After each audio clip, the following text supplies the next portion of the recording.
ఒక ఊరిలో భార్యాభర్త ఇద్దరు దంపతులు ఉన్నారు. వారికి ఒక పాప పుట్టింది. ఆ పాప చిన్నగా పెద్దదై పెళ్ళిడికొచ్చింది. తల్లి తండ్రి ఫోర్స్ చేసి తనకి పెళ్లి చేయడం జరిగింది. తనకిష్టం లేదు అని చెప్తున్నా కూడా పెళ్లి చేశారు. ఎలాగూ చేసిన పెళ్లి సక్సెస్ఫుల్ అయిపోయింది. సో పెళ్లి చేసి అత్తారింటికి పంపించారు.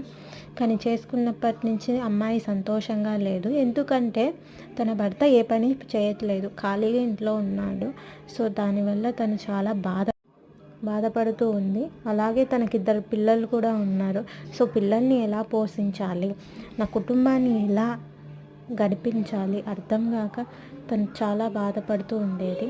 అలాంటి ఇద్దరు పిల్లల్ని చూసుకొని నేను ఏదో ఒక పని చేయాలి, ఇలాగే ఇంట్లో ఉంటే నా భర్త నాకు పని చేసి పెట్టకపోగా నాకు కష్టం అవుతుంది, నా పిల్లల్ని బాగా చదివించుకోవాలని తనకై తను ఆలోచించి తను కష్టపడుతూ 10 రూపాయలు సంపాదిస్తూ పొలం పనులు చేస్తూ 10 రూపాయలు సంపాదించి కుటుంబాన్ని కాపాడుకుంటూ ఖర్చులకు చూసుకుంటూ ఉంటుంది.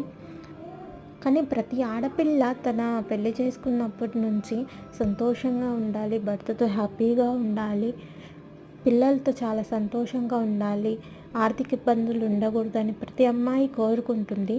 కానీ తల్లిదండ్రులు అనేవాళ్ళు ఎందుకు అంతగా వాళ్ళని ద్వేషిస్తారో లేక ప్రేమిస్తారో తెలీదు.